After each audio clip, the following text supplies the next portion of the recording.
Hello and welcome. It is almost the new month, and we are excited because we get to grow and learn and come closer with our Father through His appointed times, through the sighting of the moon, and all that that holds for us. And I know you're excited, like I am, about the new month because every month offers a new opportunity to grow, and we get to learn from fabulous teachers what the new moon entails. And so this month, we are getting ready for the new moon of Tammuz. And I wanted to focus this month again on fasting. We have the 17th of Tammuz being a fast day. And, you know, what all does that mean for us? How do we do this? What choices would we make with foods that we eat prior to and then after? How do we prepare our body for it? The new moon of Tammuz and the month of Tammuz is about our vision and being a watchman on the wall, um, a watchman for not only our families, but for ourselves too. We have to keep ourselves ready and alert and be that watchman so that we can be the person Father wants us to be, and then take that home to our children, to our families, our husbands, and our extended family. So I'd like to begin by praying, Father, that you would just open our eyes, reveal to us during this time what you want us to know. Father, I pray that every word that I speak that comes out of my mouth would be glorifying to you, that the women that are listening to this would grow and be able to bring this home to their families, Father, encouraging their families to look closer to you and the miraculous way you created us, and beautiful, wonderfully, fearfully made bodies that we have, and that we get to do all of the things you ask us to, and that we get to participate in a fast during the month of Tammuz. And so we thank you for that. We thank you for calling us to do the things that bring us closer to you. Abba, we praise you.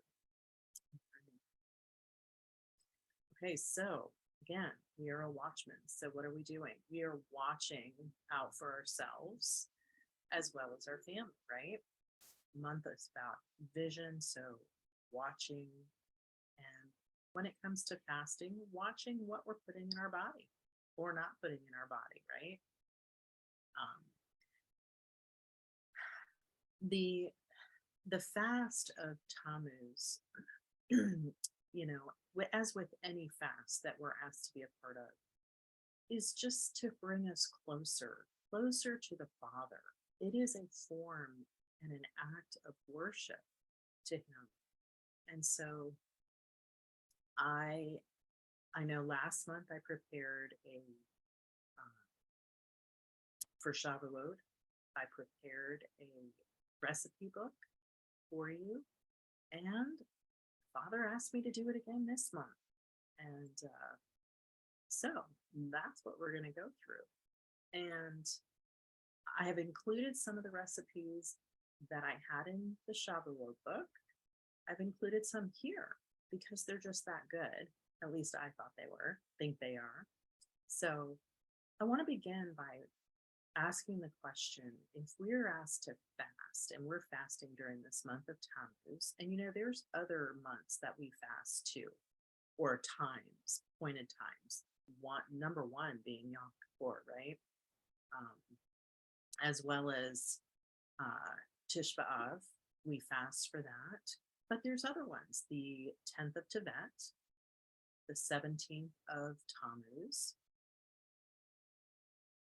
the fast during Rosh Hashanah, and the fast of Esther we're asked to as well. So there's 6 of them that are big ones. Okay. So that's only 6 months out of the year that we participate in one, but there's actually other ones that we can do so that we can do this every month. Because I believe that during our fasting time, we turn to prayer, right? I know I do, and I'm sure you do too. So we turn to prayer to seek our Father and what He wants for us. And it's important. So check out some other fasts for the other months as well. Um, so, how do we fast? Why do we fast? Well, why? Because we all want spiritual breakthroughs, right? We are seeking our Father and we want to grow closer to Him. We want to see significant changes, whether within ourselves or within our family. And the Holy One desires to draw us nearer, nearer to Him, to be in His presence.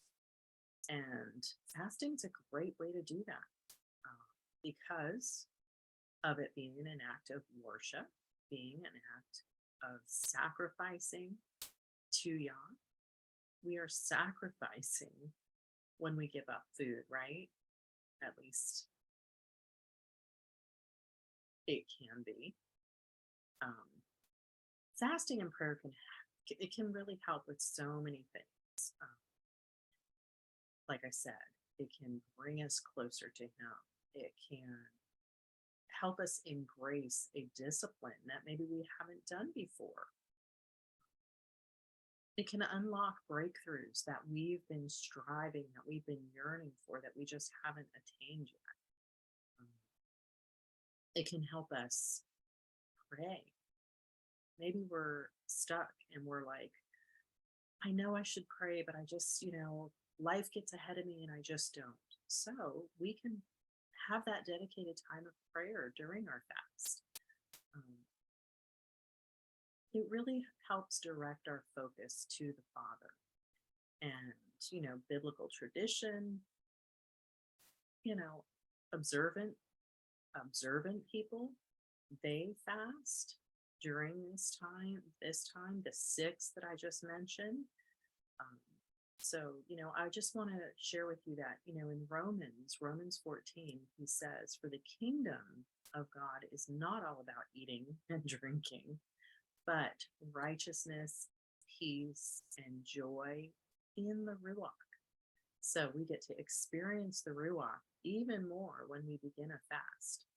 Now, that's a little bit about our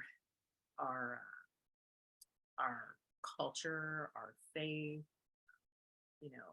our walk, and times that we may choose to fast.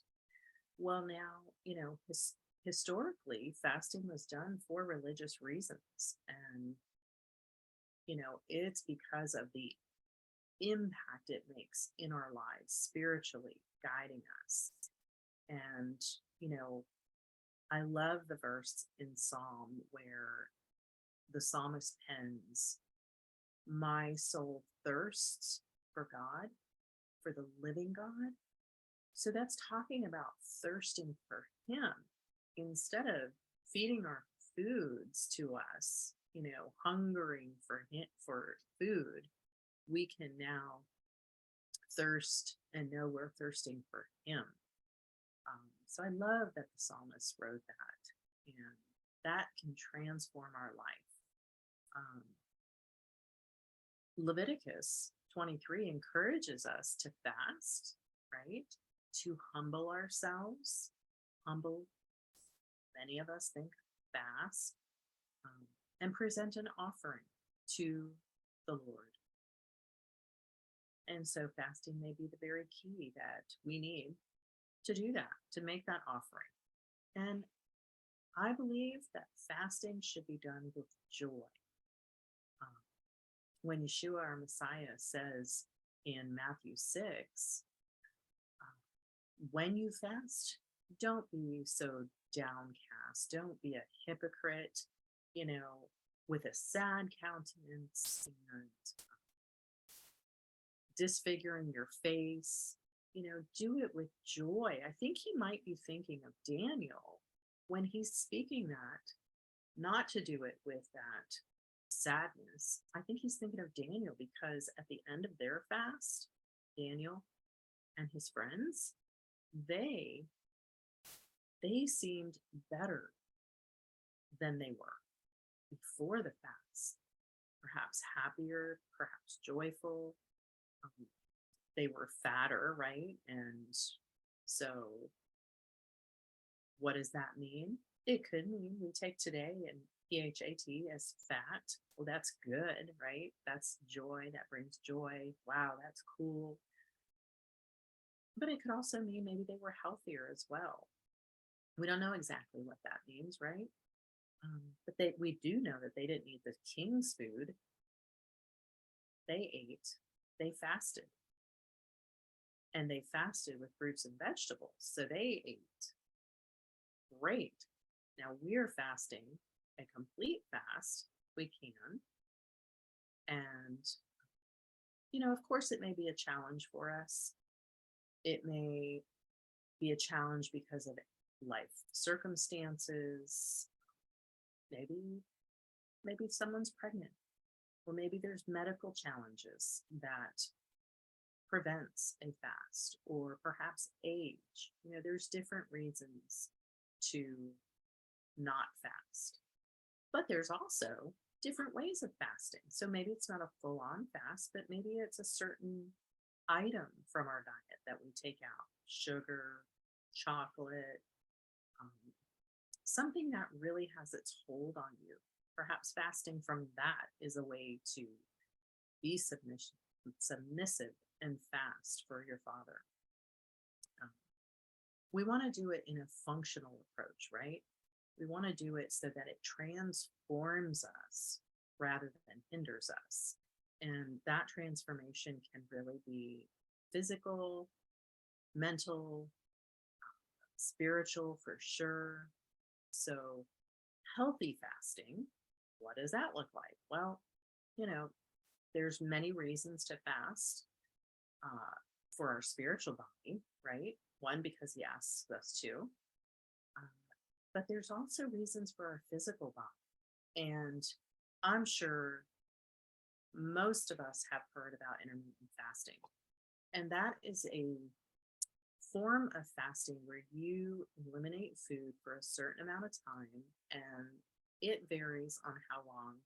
Some people will go 16 hours without food. Some will do 12 and 12 out of a 24-hour day. Some will do a window of only eating 6 hours out of the day. Within that 6-hour time frame, the rest they're fasting.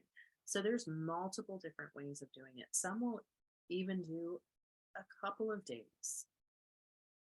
Okay. What that does is it allows the body, anytime we fast, think of when you sleep, that's an automatic fast, right? Because we're not up and eating. So that's an automatic fast. And that is giving rest to your body so that your body can repair, recuperate. And there's this process called autophagy, which that's like, a sweeper that comes in and gathers up all the dirt and garbage and crud and gets rid of it. So that's what fasting can do for our bodies.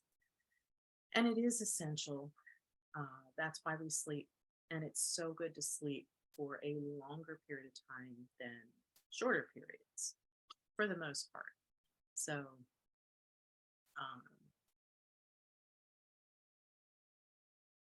it's also recommended, before you know that you're going to fast, eat a little lighter.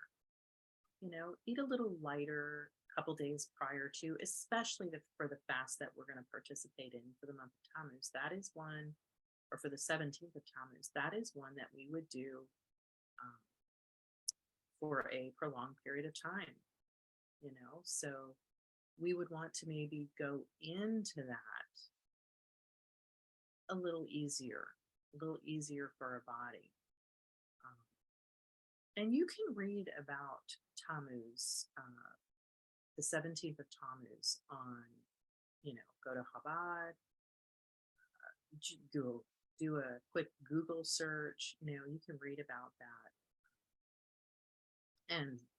and be encouraged as to why. Okay, so back to healthy fasting. Um, Adopting that lighter approach before you're going to fast so that your body's not too like in shock. Perhaps maybe cutting back on caffeine a couple days ahead of time.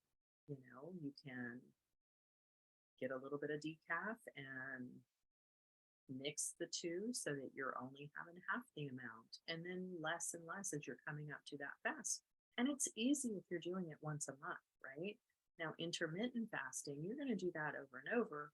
And that is different than what we're talking about for the 17th of Tammuz. That is a full fast. Some even don't drink water. So, again, you're going to have to go by what your physical body is capable of, what life circumstances are for you.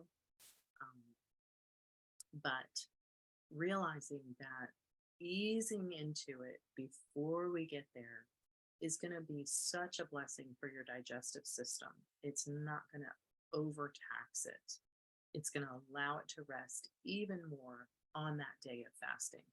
And then, of course, once you finish your fast, it's important to not jump right back into full-on meals. It's important to introduce slowly so you're not overtaxing your body. And when you do begin eating again, eating a lighter breakfast, maybe some oatmeal, perhaps a rice cereal, or even if you're good with dairy, even cottage cheese is a good light way to come back into it. I love the oatmeal. That's terrific. Or even rice pudding, but breakfast style. Or quinoa. Those are easy ways to do it. But when you do start eating, consider maybe eating that bigger meal at lunch. Having a little bit in the morning, even starting back with an Ezekiel bread. Ezekiel bread is fabulous. And that's a fast that's also in the Bible. So yeah, you can eat a piece of bread. Challah bread is a nice way to introduce some food back into your stomach in a very gentle way. And yeah, then again, maybe you want to prolong that fast, and that's okay too. So starting back, easy, gentle, going into lunch then as your biggest meal. And then eat only when you're hungry, after a fast. Perhaps a tea with coriander, cumin, and fennel. That's terrific for digestion. And since you're already fasting, you want to maybe make the most of that fast and the digestive processes that are going on within the body. So even though you may feel tired or lightheaded, it's okay. Your body will adjust. It will adjust. Drink more water because that's a sign that your body's detoxifying. Another thing that I love to do during a fast is meditate and journal, because the Father is more than likely going to be speaking a whole lot to you during this time. So journaling, meditation, prayer,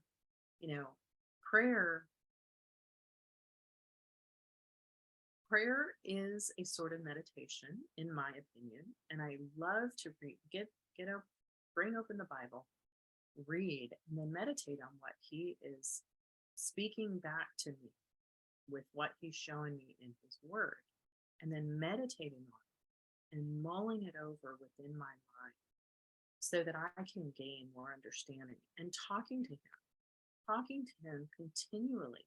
And then journaling, writing down, or speaking into our smartphone what He said. We can journal on our smartphone. We don't have to get a pen and paper, although I love pen and paper. Got journals upon journals.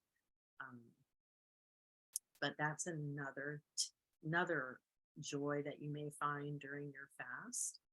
Um, Another thing that I love to do as well, especially if we have other people in the home who may not be fasting, is prepare meals ahead of time for after the fast or during my fast so that they have food. Okay. Makes it much easier. I don't lose my joy because I have to cook and smell all the food and prepare all the food and get tripped up because I lick my finger because you know that inevitably happens, right? Um, and I find joy and peace in knowing that I'm prepared too. Um, so, yeah, consider starting it ahead of time with preparing some meals before you before you start.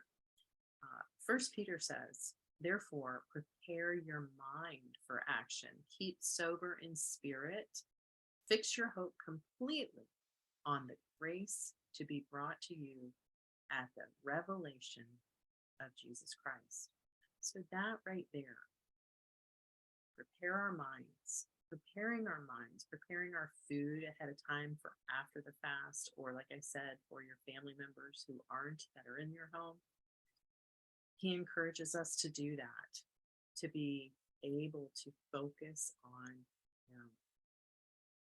And so we can plan our day of fasting as well. Oh, that might be a thought, right? Planning our day of fasting, beginning our day with praise and worship, reading and meditating on the Father's word, right? Like I mentioned, inviting the Ruach to work in you throughout the days to come, according to his good pleasure. Invite God to use you. Pray for his vision for you, for your life. Perhaps repent of things that need given over. Maybe taking a short prayer walk, praying for your family, your community, your neighborhood. And then avoiding television or any other distraction that may hinder your prayer, your spiritual focus. Discovering the discipline of fasting and praying it just is abundant with what it brings to us. And it Philippians 2:13 says, God, for it is God who is at work in you, both to will and to work for his good pleasure. So we're coming to the recipe part now. I've included a little bit about Ezekiel bread, the nutritious combination of all those grains and legumes that are mentioned in the Bible in Ezekiel 4. That's where you can start finding it. But it's wheat and barley and beans and lentils, millet, spelt, and they're delicious. You can make them into a bread, which is kind of like a cakey like bread, or you can even make them into a stew. And that stew could be, if it's during the winter when you're fasting, because I'm sure you're going to come back to this book and because you're going to love these recipes, and perhaps incorporate some of them during the other fasting times. So maybe that stew would be during the winter when you wake up and you want to have a little something light. The portions aren't listed in Ezekiel, but the different grains and legumes are. So I love that. And then, of course, there's lots of different recipes out there that you can look at, but I included redbeckers.com's link in the recipe book because I just love the super easy. It's what I know. It's what I was introduced to 20 some years ago. And so that's what you get.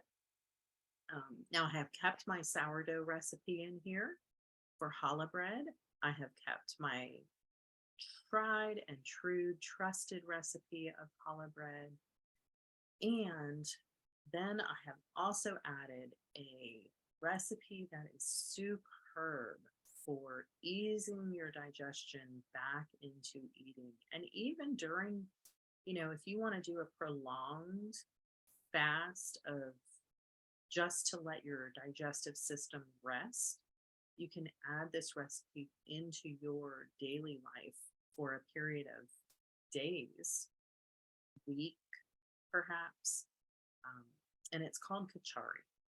And it has, again, different grains as well as spices and chopped vegetables. And that is a delicious. You can even make it in your Instapot. You can do your Ezekiel stew in your Instapot. And then some other recipes that I've added. I kept the yogurt filling for crepes along with the crepe recipes, a couple of them. But I also put in cream cheese pancakes.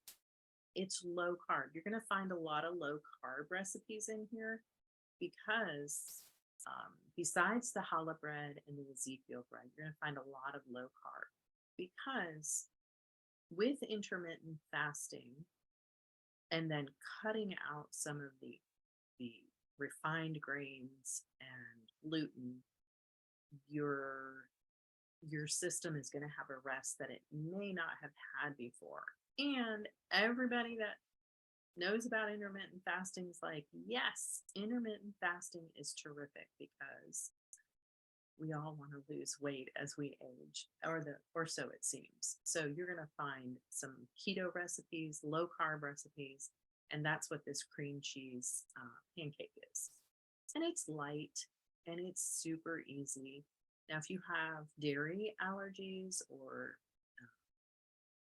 things that go on with that, then of course you're going to want to maybe skip over this one until you've eliminated that for a time and you know that you can go back to it. Okay. And then I've got breakfast deviled eggs. Have you ever thought about breakfast or deviled eggs for breakfast? And I've included essential oils in here because in these different recipes, because they are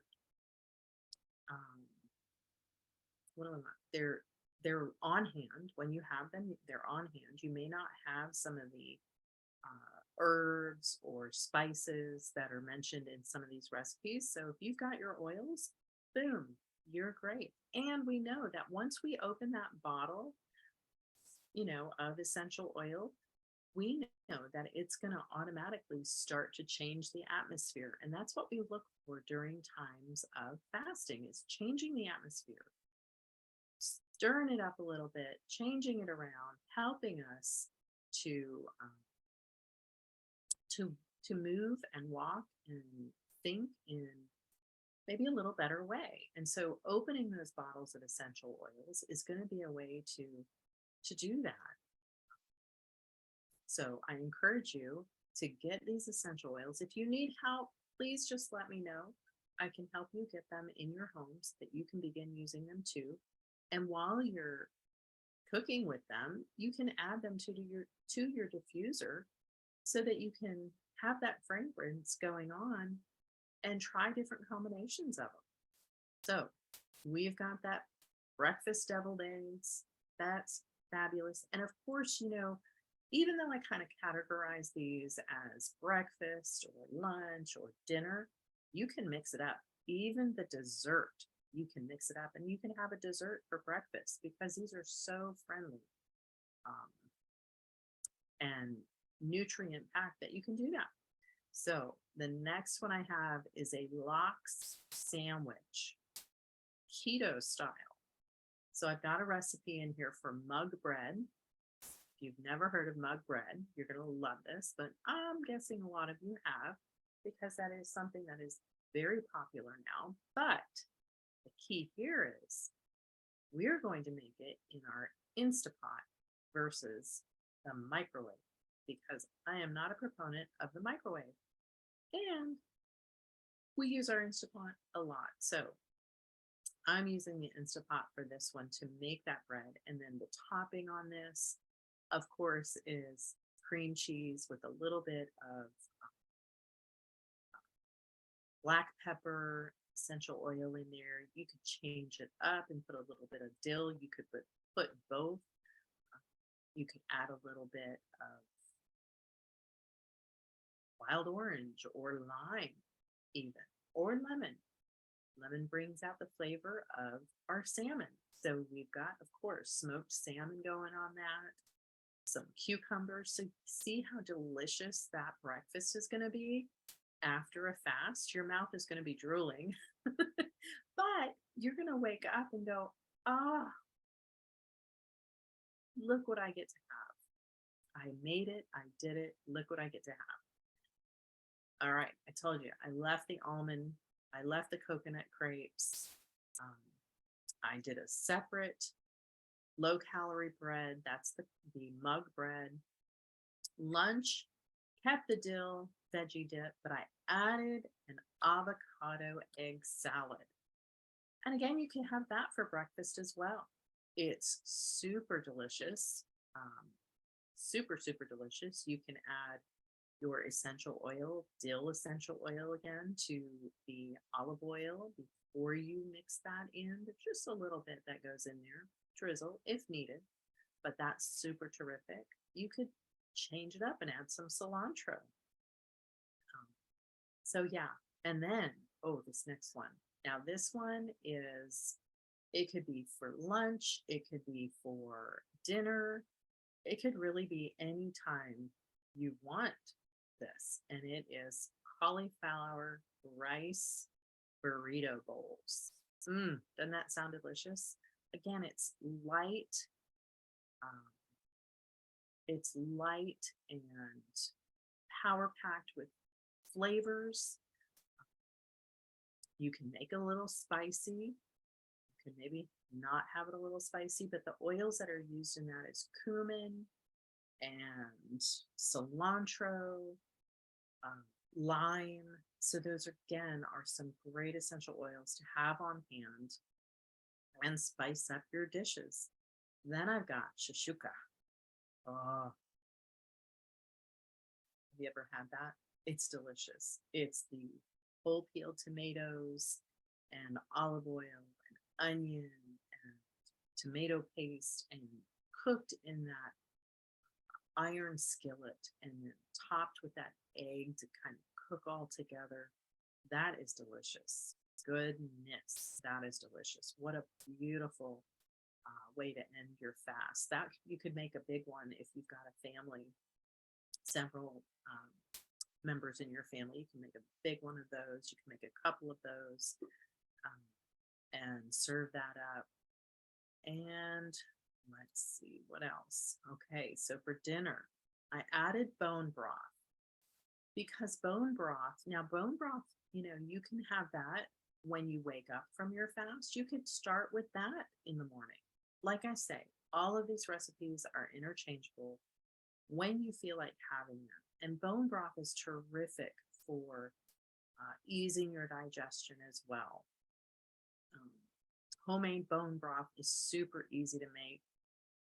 And if you've got a chicken dinner that you've had, a full whole chicken, you can cook that in your Instapot and then take those bones, throw them in your Instapot.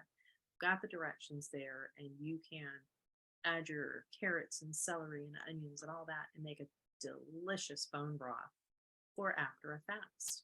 And that bone broth can last in the refrigerator for a while, or you can freeze it in cup increments so that you can just take that out the night before and it's ready for in the morning to drink. But it's nutrients, lots of nutrients in there to replenish your body, give it the nutrients it needs. And so, yeah, I love a good bone broth. And the bone broth you're going to use for some of the other recipes, because I've got another cauliflower recipe, and it's cauliflower rice pilaf. Doesn't that sound delicious? I think it is. And that you're using turmeric essential oil and thyme essential oil. Delicious, delicious, super easy to make. I do not steam my cauliflower first, but I give you the directions on how to do it here. Super easy in your skillet. And let me know what you think of that. how you like that because it's super, super duper easy. All right. I also left the fridge clean out frittata that Kimberly and I added last time. I think you're going to love that one. And then I kept in the butter and wine poach. And then for dessert, I kept those the same because they're just delicious. They are just delicious.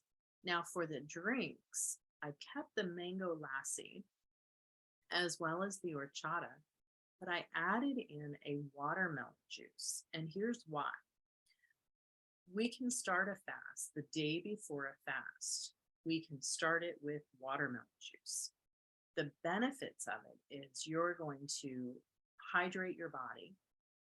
It's excellent for hydrating us. It has detoxifying effects and it really cleanses the whole body on a cellular level. It's low in calories. There's no fat. There's sodium is very low. Sugar is very low, believe it or not. It has calcium and potassium and vitamin C and magnesium. So, yeah, those are all good things, good minerals that we need. So, you're going to help your body from the get go. If you drink a little bit of watermelon juice, and it's the perfect time of year to do it, right? It's almost as if our Father said, yeah, we're going to grow watermelons during the summer, so you can have this for the fast of Tammuz. So I think that's pretty cool. Now in this, I add just a pinch of salt because salt helps with those electrolytes. And then you can also, to change it up a little bit, you can add a drop of wild orange or lemon or lime essential oil. How good would that be? Oh, delicious. And you can actually, if you have a juicer at home, you can juice the rind and the seeds. And the rind has so much good in it. We don't want to just toss that out. So hopefully you have a juicer that you can run those through. Just cut them up the size of your juicer to be able to feed them through and add that to your watermelon flesh in your blender. And there you got a great juice. Super, super, super.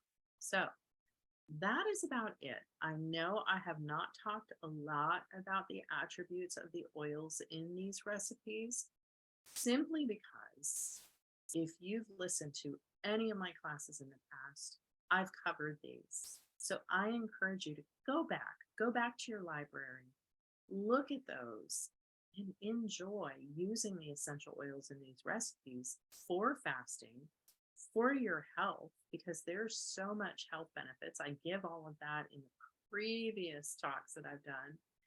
And I've given the emotional effects of what those oils do. I've given you combinations, diffuser combinations. And if you have any questions, feel free to reach out to me, send me a message, either texting me, call me. That's an easy way to do it too. Or send me an email.